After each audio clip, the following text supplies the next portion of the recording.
So we'll just wait for a couple of seconds for other people to show up, and then we will start today's live. Till then, I do see some people joining in, so I'll just give just a few things about today's live. I received a lot of responses, and they all had pretty similar experiences. So I divided them into 3 categories based on the level of experience and based on the different kind of questions you have, different kind of struggles you have, and that will be the basis of each of these lives. So first live is today, the second one is tomorrow, and the third one is day after. So Saturday, Sunday and Monday, 4 p.m. And so we will cover the most requested topics. I will read out their journey, no personal details, no names, nothing. I won't even say out your Instagram page. And I will give suggestions along the way. So I have created a plan which is basically notes based on what you've said. And the purpose is to show you that A, you're not alone, and B, give some actual actionable tips which can help. So thank you everyone for joining in right now. And if you have any questions, feel free to drop them. I might not be able to read them right now, but after every 5 minutes, I'll stop and I will read your questions and respond to them. So hi Nisha, thank you for joining. I just saw your message. So about the first form which I've chosen. Again, I'm not revealing any of the names, but you know who you are. Okay, by the way, irrespective of if your form got selected or not, your questions are pretty much included. I actually sat down and almost wrote down each of the questions for each of the lives. So the first one is more focused on beginners and someone who has recently started baking. And today we will talk a little bit about the issues when it comes to confidence, when it comes to expectations, and also mostly about the skill and why am I not, if you're still contemplating if I should sell or if I should not sell, or if this is even a right choice for me and how do I even go about selling, then I hope today's session will help you a lot. By the way, I believe I won't take much longer than 15 minutes. I really would like to not take a lot of time, and I will just skip right to the good part. Okay, so she says that she's a mother of 2 living in Chennai. Her husband keeps very busy at work, and she has no support from him to run the household, so the household duties. And she runs a one-woman show. She worked as a software developer for 13 years and quit 8 years back. She makes tea cakes, plain chocolate cakes in the past, occasionally in her convection oven. Something I want to mention about convection ovens is that I don't know why they have a reputation that they don't work well. In my experience, my kitchen is extremely messy right now, but this is a conventional oven, which most people say is better. And behind me, I'm sorry for the audio, behind me is a convection oven. Convection ovens, in my opinion, work very well, especially for things like brownies and for things like cookies. The reason is that they both work a little bit differently in terms of how they're cooking. So convection oven is cooking using the convection method, which means that hot air will be flowing throughout the whole chamber, and that is what's cooking. So the hot air, which is being pushed by a fan, is helping you cook the product. In a conventional oven, it's because of the heat being trapped in that chamber. So the heat circulation is not that good, which is why, in my opinion, breads, brownies and cookies bake a lot better in convectional oven. By the way, most of the microwaves also have an oven function, and that runs on convection mode. So if you are a home baker with a microwave with convection mode, trust me, it's just as good and even better than a proper oven. Okay, now they always turn out good. I have always been a quick learner. I was trying to find something to pursue to divert my mind away from serious setbacks in family. It had to be something which would be approved by family members as well. Last year, I came across a baking course and decided to try making bakery style cakes. From that course, I started frosting cakes. By the way, this is not my course, just to let you know. The cakes I made looked good, but the taste was not satisfactory. I can now tell that the recipes were not good. About this, I can completely understand. That actually happens a lot, and even to a lot of my students, I have seen that they have spent a lot of money, thousands of rupees, but their problems are not yet fully solved because of some courses, and they are even like hands-on courses, or they've spent thousands and lakhs sometimes on courses, and it's not getting solved. And I'll tell you why some of these courses are not working. The first thing is because you're just getting a course, so it's just like a bunch of videos, which is not going to help you. It's almost the same thing as a YouTube playlist, and it's not helpful. The second thing is that those recipes were never created to be professional. So either they're not made from scratch, which is a huge problem, because you will be losing out on margins, and you will also be having the exact same taste as a commercial bakery, right? If you're using the same Mala's fillings, no hate to Mala's fillings, but if you're using the same fillings, your cakes will taste exactly the same as every other commercial bakery, and it's not serving you.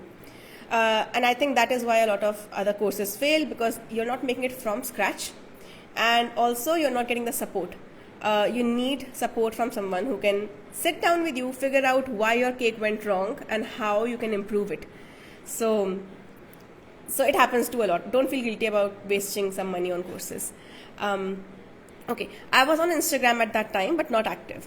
Everything changed when I found your sponge cakes course on Insta. See, this is my course. Then signed up for the winter best-selling bundle course, followed by the pop-up stall course, and then I made my first sale on December 31st, and that kind of started my home bakery. And I actually remember because we spoke about this. So she made hot chocolate and actually got sold out pretty quickly at a stall. Anyway, I have taken a few orders in the past 3 to 4 months, mostly from friends. Mark this, mostly from friends. I think that is where the problem is. I know what I know is a drop in the ocean, and I'm trying to learn and practice recipes and new techniques, posting on Instagram and business-related information. I know I'm not good at marketing my goods much. I'm not able to find what people like to buy, but I'm hopeful. About not knowing what people would like to buy, I think that completely depends upon where you are based and what you're good at.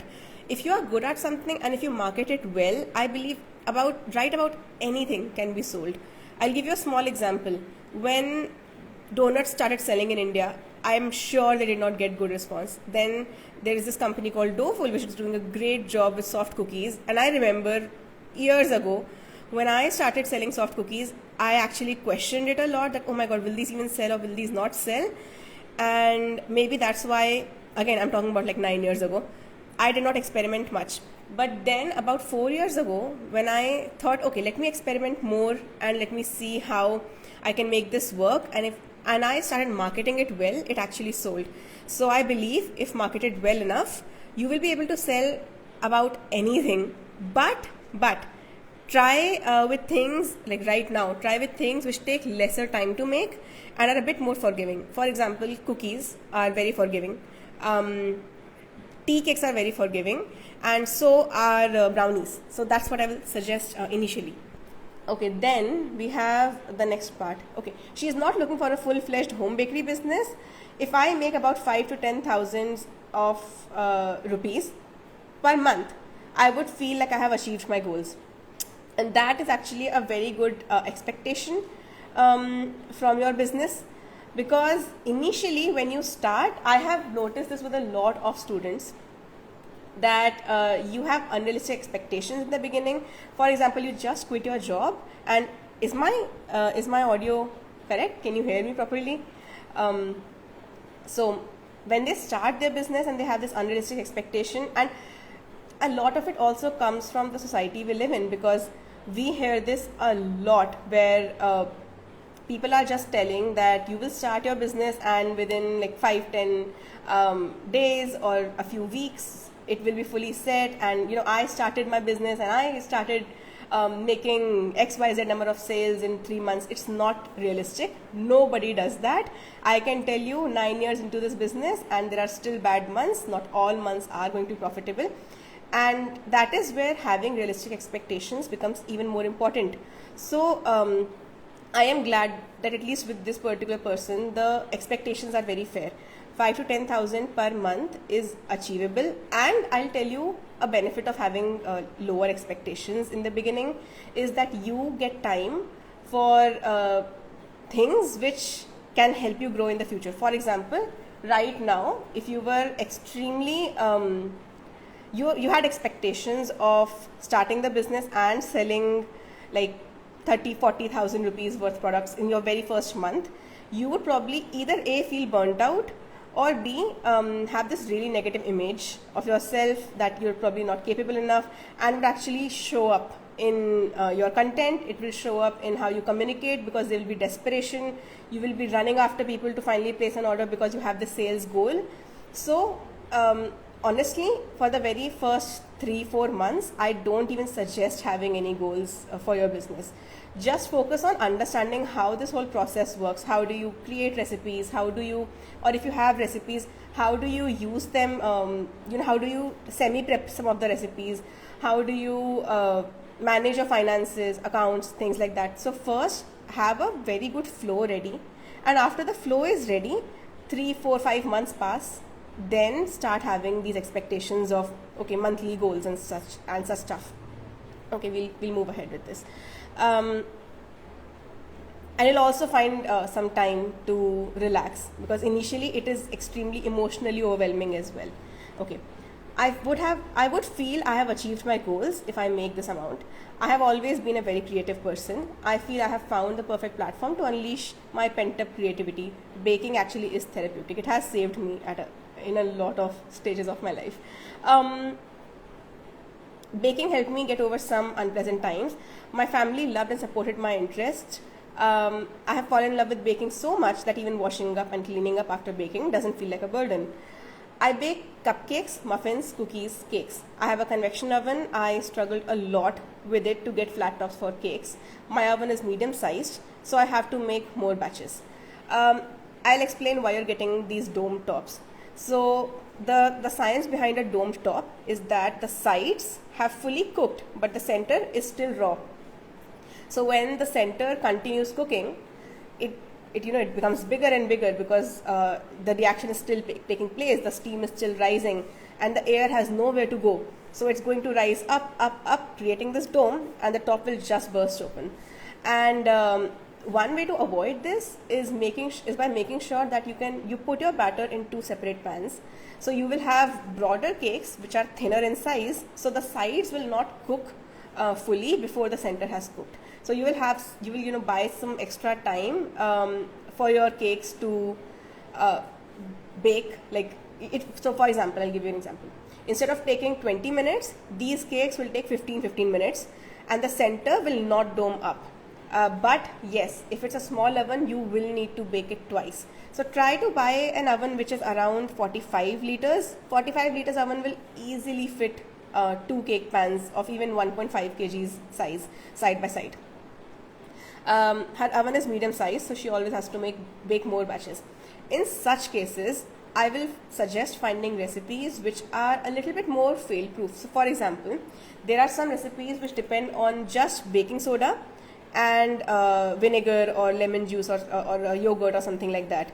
With these recipes, there is a huge problem that your baking soda and vinegar reacts very quickly. So you don't have an extra insurance in your cake, and after the first batch is baked and then you put the second batch in, your second batch might not rise as much.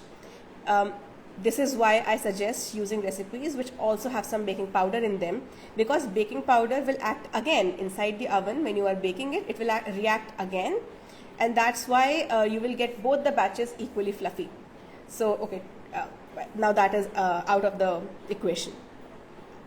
You just have to find recipes which are like that, because I cannot expect you to actually buy ovens which are commercial, right? Because you're baking from home. So just buy an oven which is 45 liters is sufficient. This oven behind me is 45 liters, and I have used it for a very, very long time. Like I would say for the first 5 to 6 years of my business, this was the biggest oven I had. So okay, then the next part is a struggle. I am unable to make a timetable and stick to it to practice regularly. About the timetable, there are 2 different parts of a timetable, right? The first one is making it and not sticking to it, in which case you made an unrealistic timetable. When I actually, this very year, 2024, and in the end of 2023, was the year when I finally started understanding the concept of planning and the concept of organizing a time better. Earlier, when I just started my business, I was just working constantly without understanding the impact it is having on my body and on my mental health. And I had no time to even pause and understand if this is sustainable or not. But this year, finally, after I fell sick so many times last year and I ghosted Instagram so many times last year, I realized the importance of planning. And one very important tip I have is, instead of making a plan and fitting yourself according to the plan, make a plan that fits you. For example, instead of saying, I will wake up tomorrow at 5 a.m. and then I'll do this, I'll do this, I'll do this, I'll do this. You're not going to wake up at 5 a.m. Maybe you'll wake up at 5 a.m. for 3 days, and the fourth day you will not, and then the plan will be chucked out of the window. What I would suggest is, instead of that, make a plan which just uses your existing schedule and makes a few tweaks in that existing schedule. If you wake up at 8, continue waking up at 8, and maybe just use 2 hours, any 2 hours of the day, and schedule them for your Instagram related tasks or your baking related tasks, things like that. If it is not realistic, you will not follow through. And yes, we would like to live in an ideal world where we are able to accomplish so many more things in our day. It's just not possible. I'm sorry. This is probably what you came here to hear from me, but it's just not happening. I'm not going to lie. Anyway. And the other part of the timetable is not being able to make a timetable. So when I am unable to make a timetable, like last week was one of those weeks when I did not take out the time to make a timetable, I realized that's because I was already extremely overwhelmed to the point where I had 10,000 different tasks to do, but I was so frozen that I could not even get myself to do those, to even plan on how to do those tasks. And I was sort of stuck in this freeze mode for a very long time, and I'm sure this happens to a lot of us, and especially women. If you are someone like what she said, that she has to handle her whole household as well, you have so many tasks that it's very, very difficult to even think of taking out time. And because this perfect timetable is not going to be accomplished, you just would rather not make the timetable, and then you end up doing absolutely nothing. So I will suggest use your existing timetable and just make few tweaks in it and try to make it as achievable as possible. You had to do 3 tasks, you schedule just one and just get one done. And I would say in her case, because she's a beginner, I would say in her case that one task should ideally be just understanding how marketing works and just understanding how recipes work. Nothing else, just this much. Okay. The next part is posting on Instagram takes a lot of time as my brain starts thinking as a content creator at that time, and I end up making quality reels. I have seen her reels and they're really good, but spending a lot of time over it. I need to work on taking proper videos and photos of my work. By the way, I have seen her photos and videos and I can tell you they're really good. But I agree with the part where it says that it takes a lot of time to create reels. Even in my case, I would say when I'm making a cake and I do not have to create a reel with it, it would take me, let's say, 2 hours, just a number. But if I'm making a cake and I have to create reels, then I need to make sure that my table is clean and everything is aesthetic and the lighting is great and you don't see any cake crumbs on my work table. And it takes at least the double amount of time. After that, you also have to edit it, you have to post it, decide a caption. All of these things will take a lot of time, and that is why I will ask you, in this case at least, to step out of that perfectionism mindset. You do not have to create perfect reels. I will give you a few tips in just a little bit. I will give you a few tips to create better content, but I will not suggest you to create extremely good reels. That is going to take a lot of time, and it's also going to sort of make you a bit resentful when it comes to making reels. Like, you will sort of not want to create reels the next time, and then maybe you make 3 amazing reels and post them. 4th, 5th, 6th reels will not even come up because you think that there is so much of work and so much of time will go into it, and you'll probably just not even make those reels. So just post average content. I'm going to ask you to be as average with your content as possible. And there is definitely a huge difference between posting as a content creator versus posting as a home baker, because a content creator's job is to make things aesthetic. Their job is to make sure that you're consuming that content. But in a home baker's case, they are going to consume your cakes and not your content. So don't spend so much time on it. Make it very basic. Okay, right now I just want you to be kinder to yourself if you are trying to make these perfect reels. But I have a couple of tips for you when it comes to making content for your Instagram page. Firstly, reuse the same content again and again. For example, you made a cake, so you make a video of you making the batter, of you making the filling, of you assembling the cake. You make a video of packaging the cake, and you make a video of the final cake. You know, shots like, for example, if this is a cake, then I would maybe shoot things like, you know, going closer to the cake and coming away from the cake and things like that. But the benefit is that you can use this as 3 different content pieces instead of just one. It is impossible to create so much of content. You know, you can't just post one cake once. So post the same. Go to my profile and see how many times I have used the same clip for literally 5 or 6 videos. That's just how it works. People don't even remember that you posted it. Or maybe just add different captions there. And another tip I have for you is, instead of creating a whole setup with the props and the backdrops and the cake stands and everything, focus on just a basic setup. You need natural lighting, and you need black and white, you just need natural lighting and you need a white backdrop. That's it. If you don't have a white backdrop and you have some plants outside, just go and put your cake in front of the plants in natural light. The green color really adds a pop, and I believe in a green background, all your food looks really, really good, especially in natural light, because it's already diffused by the clouds. It's already even, so you don't get that harsh light. One of the reasons why your cakes don't look good in photos is if you are using tube light. So either use something like a softbox, which I'm using right now, which is expensive, there is no need of doing that, or just use natural light and don't focus on anything else. Okay, the next part is, I live in Chennai, so the temperature is hot and humid most of the times. So I'm scared about delivering cakes by porter or Dunzo. Yes, that is true. The fear is very valid. It happens to me in Delhi, NCR as well. But I have successfully delivered cakes from Ghaziabad till literally Gurgaon a lot of times. And I'll tell you how it works. Firstly, you inform the client that there is a risk attached to it, so they can manage their expectations. Secondly, you make sure that your cake was fully chilled before you're delivering it. And third, always use your cake boards, which are the exact same size as your cake box. So if your cake box is 10 inches, your cake board needs to be 10 inches. If it is 9 inches, it will keep moving in the cake box, and that is why your cakes will probably get messed up on delivery.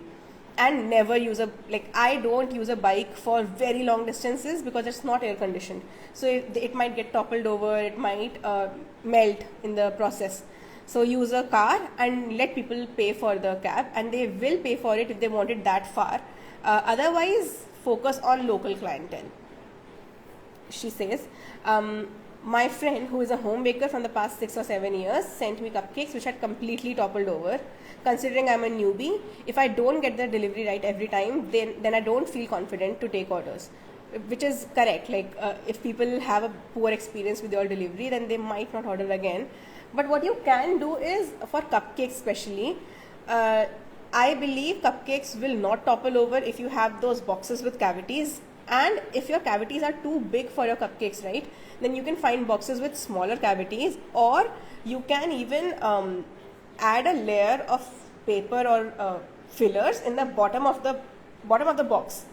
Then add the cavity layer, and then add your cupcakes. They won't topple over then. I have sent cupcakes again literally from Ghaziabad to Gurgaon, and they have never toppled over, and that is why. But yes, also the cavity in the box, you can definitely add a double-sided tape on the cavity and paste it to the box, so that the cavity also doesn't doesn't get out of the place where it needs to be. Okay, then she says she once hired an auto, paid a lot more than usual delivery rates because it was a huge order for the first time, and they reached safely. Exactly, they reached safely. I want to know what's the best way to attract customers. I will give you a spoiler. There is no best way to attract customers. There is no one best way to attract customers. The first step would be accepting that not everyone can be your customer, and it's okay. Because if you focus on making everybody your customers, you will also find people who are very difficult to deal with, and you will also try to make a huge menu for kids, for adults, for bulk orders, and I don't think that's realistic. Instead, I will suggest you to make a small menu and make it curated specially for the people who you think would be great for you. And about this also, don't make wild assumptions. For example, I had this assumption that students don't have the money to pay much. Fast forward 3 years down the line, my biggest customer base was actually students, because they do a lot of word of mouth marketing and they have a lot of events to celebrate compared to adults. So just try different markets and see what fits well. Then she says, I live in a gated community, but people here are very difficult to understand. Even neighbors are not friendly, and they order from bakeries, but don't trust me when I give them samples. Okay, I will ask you to ask this question, that why do you think they're not open to trying from you? I'm assuming that your bakes are good because I've seen them. I know they're good. I saw your Instagram page. And while our instinct might be that it's because of jealousy, that they don't want to support me, I believe one thing is that they probably might also be hesitant. So for example, if you are selling your products and you're selling them to someone who knows you personally, if you're buying products from someone who knows you personally, then there is this risk, or there's this hesitation that if I ask them how much is it for, and they say an amount which I cannot afford right now, or they make something which I don't like, then I cannot tell them that I don't like this amount, I don't like this cake, and then this will ruin our relationship. And that hesitation is probably stopping them from buying from you, and they also don't want to get beyond this, or they might not even be taking your business seriously. That is also very, very much possible. So I will maybe try to think why they are not ordering from me. If my products are good, then are they hesitant? And if they are hesitant, then I would ask you to fix that. I'll share a bit more about that later. Okay. Then she says, will a bake sale be good to get customers, or will the goods be wasted?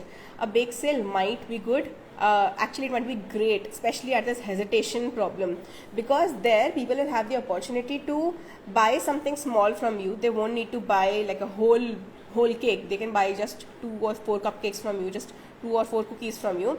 It will also allow them to see your prices up front. For example, if you have a menu where you have cookies which are like 100 rupees for the pack, then they will not feel intimidated. They won't have to ask you. I'll tell you something about marketing is that as many details as you can provide in front, like up front, and you reduce that friction of people having to message you and ask you what are the prices and how do I order and where do you deliver, people are more likely to actually follow through and order.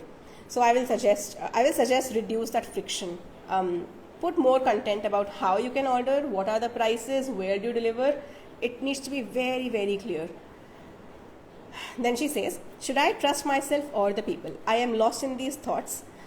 Trust yourself. Always trust yourself. And also trust the process, because it's not been too long since you have started this business, and it's understandable how you and also your target audience needs some time. Like, they have not seen reviews, enough of your reviews yet.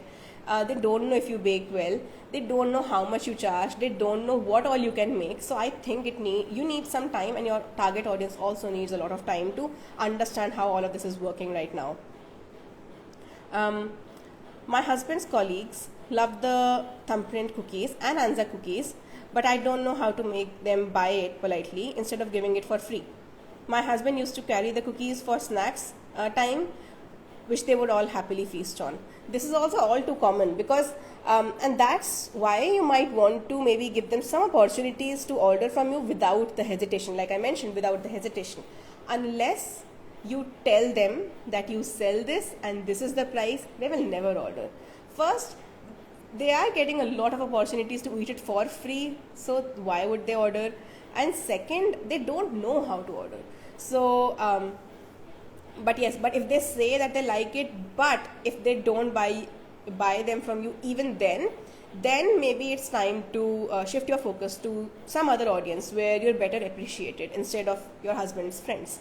But yes, give them the opportunity to buy from you first, like tell them upfront.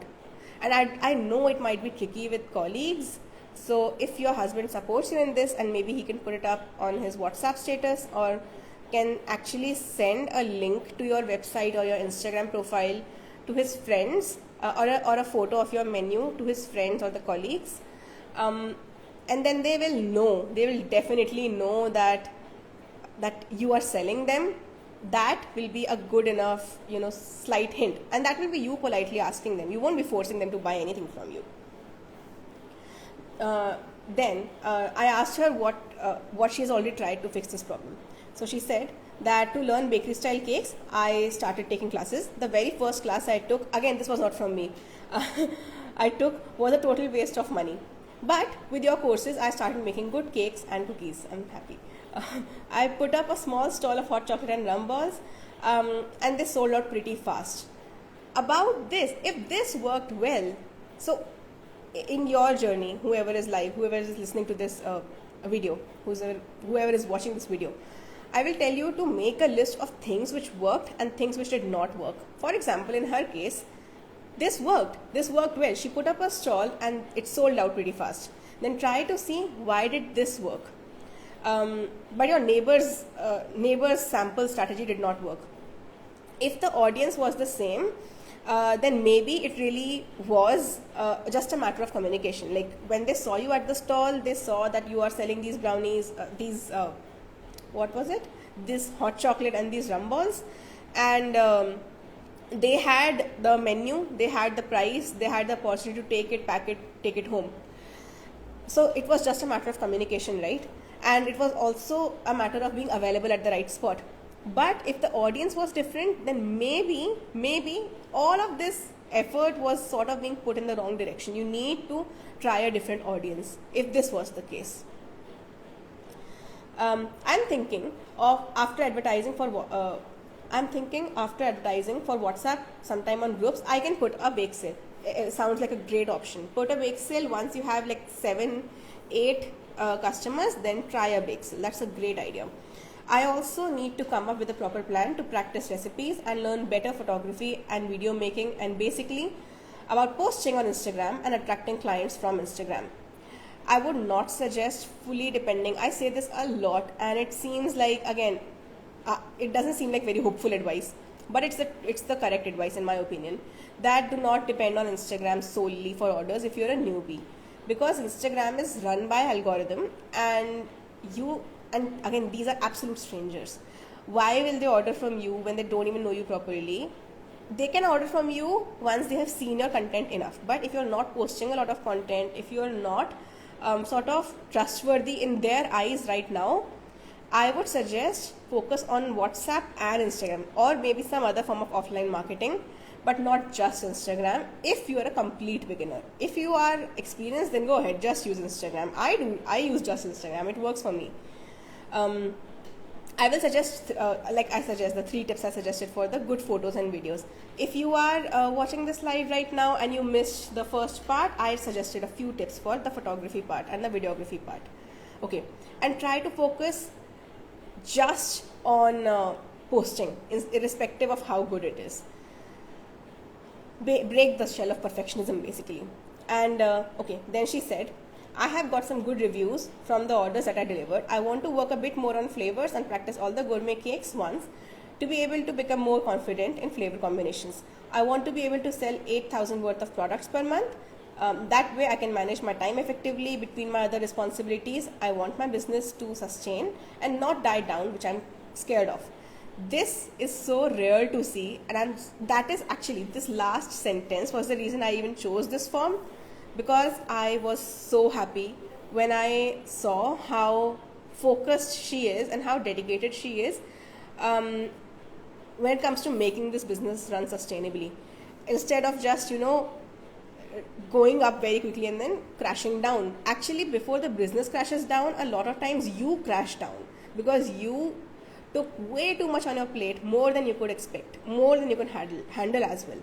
So this is something which I actually wanted to bring up in this session, that her priorities are really, really good, and I would suggest you to actually take from this whole situation that her priorities are really, really good, and it's achievable, and that's what you really need to do right now. I see people message me all the time that they want a full-fledged bakery with no experience, and honestly that is how you burn out, and that's recipe for disaster. And you might actually get new clients and then they will be disappointed because it's not as good, you're not giving your 100%, and I would never suggest that. So yes, put your expectations in the right place, and like hers are at a really good place. So in the end, I'll just wrap it up in 5 more minutes. If I were you, I would analyze if I'm focusing on the right market or not. Not just neighbors, not just friends, but even other people. Analyze if you are looking at the right market, or if you're trying to, just shoot your shot in the dark. Because right now, like what you said, your neighbors are not ordering even though you're giving them samples, and that sort of seems like a communication issue to me. Then the second tip I would have for you is the communication. See if your communication is clear. Do people know what I sell, how I sell, where I sell it, how much is it for, what is the menu, how do I deliver, all of these things.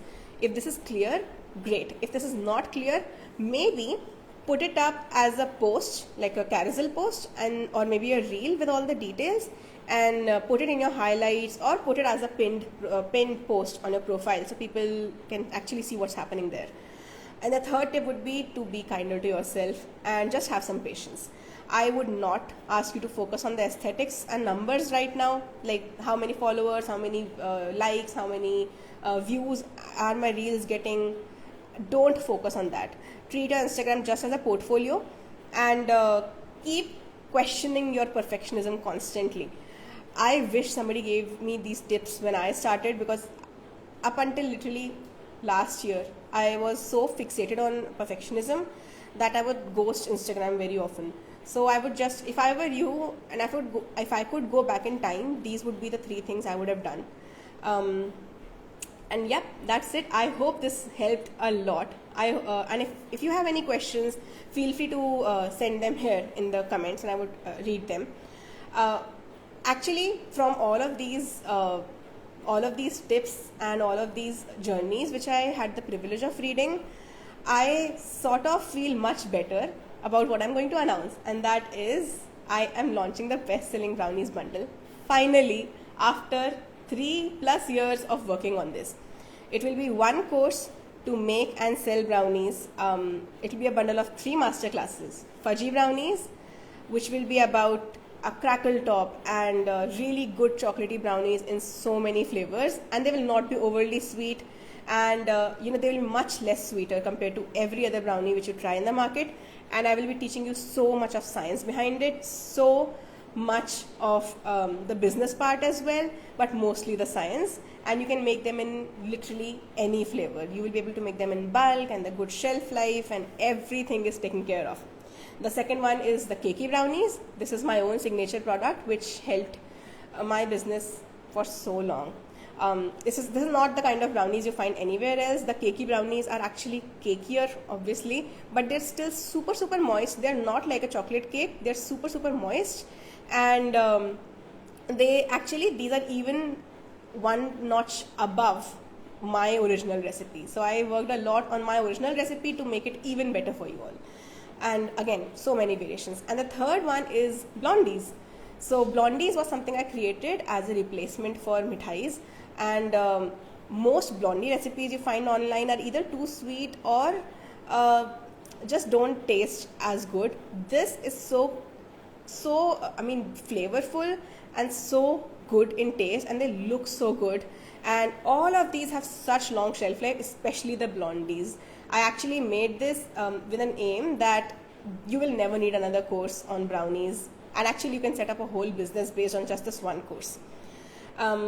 When I upload this live for you all for the replay, so you can actually watch it, I will put a discount coupon in the description. Don't miss it out, and I hope that you will use that. And now I will actually start taking your questions. So I missed a couple of questions before. I did not read them out, but I answered them. One of them is, they want a discount. How to deal with that type of clients? See, if they want a discount, again, this, like what I said in the plan, was it about communication? Because if they want a discount, it was about communication. Why are they asking for a discount? Maybe try explaining why your products are worth so much more, and have very strong boundaries. Just because someone is asking for a discount does not mean that you have to give them a discount. And if you feel like your value is not being advertised properly, like they cannot understand that your products are so good, then maybe post more about it. Like when you're posting photos of your cakes, don't just post photos of your cakes. Post why they are so good. Post a video of the process.